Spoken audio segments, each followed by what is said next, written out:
I'd like to dedicate such merit as this lecture may possess to the memory of the great Thomas Paine, the bicentennial of whose death will fall on the 8th of this month, next week.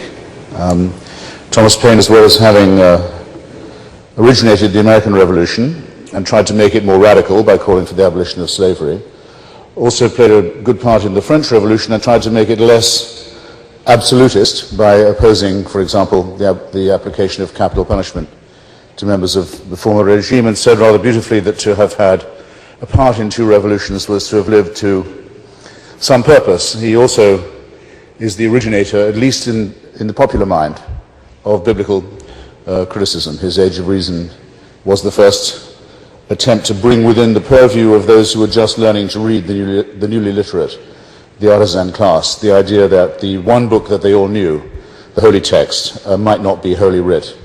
After all. I was Xeroxing a couple of pages of Deuteronomy yesterday in my hotel, looking exactly as I look now.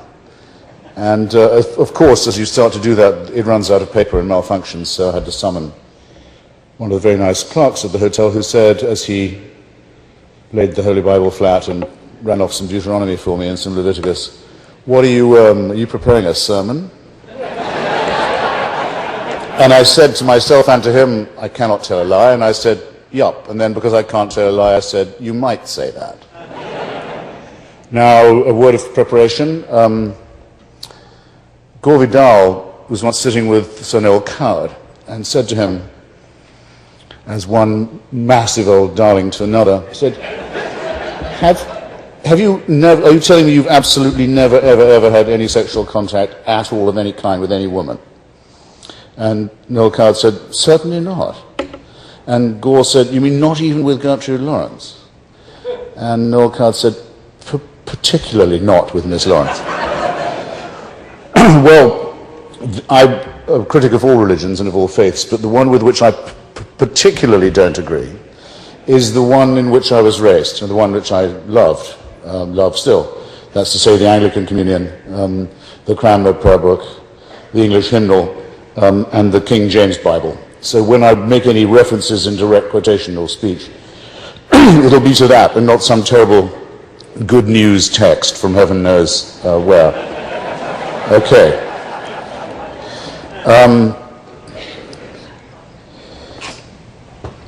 Those of you who have that tradition in common, by the way, with me, will remember, I hope, Arthur Hugh Clough and "Say not the struggle naught availeth." You remember his Decalogue. It's a very fine piece of mid-Victorian work. Adultery do not commit, advantage rarely comes of it. Thou shalt not kill, but needs not strive, officiously to keep alive. So it goes on. There's almost a Swiftian thing. Given that it's written by the man who wrote "Say not the struggle naught availeth," I think it's rather impressive. But I mentioned it before I move on to my own rereading and recasting of the Ten Commandments. I want briefly just to say why it is the subject is such a compelling and such an essential one. All the great questions that divide theology from philosophy are finally, I think, reducible to two questions. First, is it true, as is definitively stated in Genesis chapter 1, verse 27, that at one time, one God created man or mankind in his own image? Or is it rather the case that many men, at several times and in many places, created many, many gods and continue to create many gods in their own images? As you'll see, a lot more hangs on that than just the very important shift from the singular to the plural. Second question is this: is our sense of right and wrong, our knowledge of right and wrong, if you prefer good and evil, is it proper to ourselves? Is it innate to us? Is it our pride, our property? Or does it come to us as a gift from revelation? Is it part of a covenant with a supernatural authority? So you're pleased to bear in mind as I go on that those two central questions underlie every word of this text and every examination of it. Now, it's not as easy as many people, including Clough, may have thought, to isolate and identify 10 commandments and then just do your own version of the Decalogue. To begin with, the commandments appear 3 times at least in the Old Testament. And they are, in their several and discrepant appearances, they're embedded in great slabs of prose, which also mainly consist of orders, commands, other forms of edict or ukase, often very minutely spelled out and very highly codified and specified. For example, not to get too far ahead of myself, the first iteration of the Ten Commandments in Exodus chapter 20 is almost immediately followed by an obsessively detailed spelling out of the codes governing ox goring, a code which incorporates the famous equivalences of an eye for an eye and a tooth for a tooth, depending famously on whose ox is being gored, and which, just as the goring is starting to get boring, perhaps even boring to its almighty author, swerves off very abruptly at a complete tangent and says, "Thou shalt not suffer a witch to live," which also has the force of divine law. And all of it has the status of commandment, and all of it was used by Christians as such, and Jews, as a direct mandate until the incineration of the last witch. A process that's still going on in some parts of the world, most notably in Africa, and an event in our history that we have good and sad reason to know is still quite distressingly recent. So it's quite difficult to know where the Decalogue of Commandments, leaves off and the other instructions, ukases and edicts, so to say, kick in. Anyway, the first and the best known version, the one we think we're talking about, or you thought we were going to be talking about till you got here, appears in Exodus chapter 20.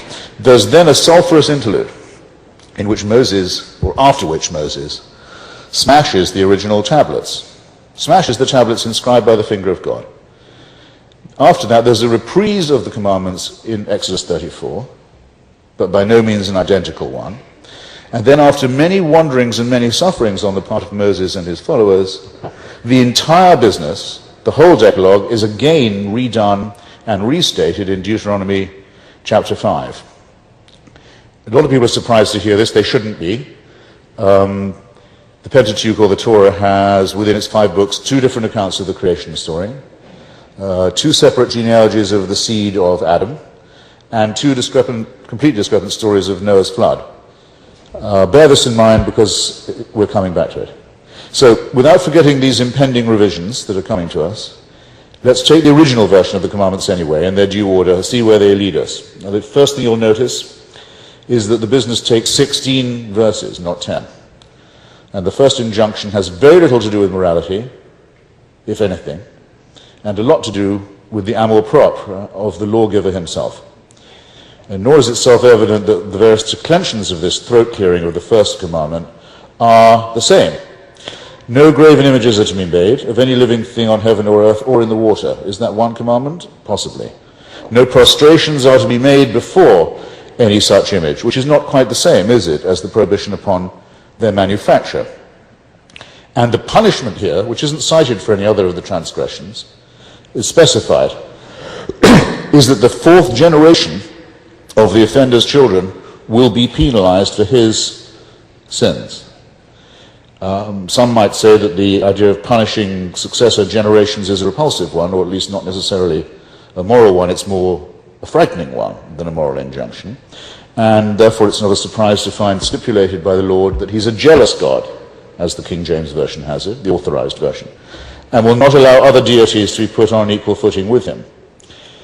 Again, a little depends here on which translation one's employing, but it's permissible to speculate that Yahweh knows that there are other gods, or at least suspects that there may be other gods, and resents them, or anyone turning their affections in that direction. In other words, it's odd that this should be considered the foundational document of monotheism, since there appears to be someone who's uneasily, not to say uncomfortably, aware of the polytheistic possibilities of reality. After all, it's not so surprising again, I address myself here to people who like to rest their case on miracles.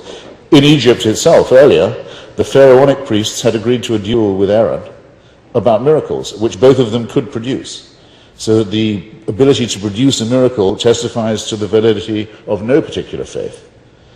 Their conjurer could produce great wonders also. So what we appear to be looking at is an angry competition for monopoly affection among an oligopoly of potential deities, somewhat more like the cruelty and caprice of Olympus, and the story is told by the already terrified fans of the apparent winner.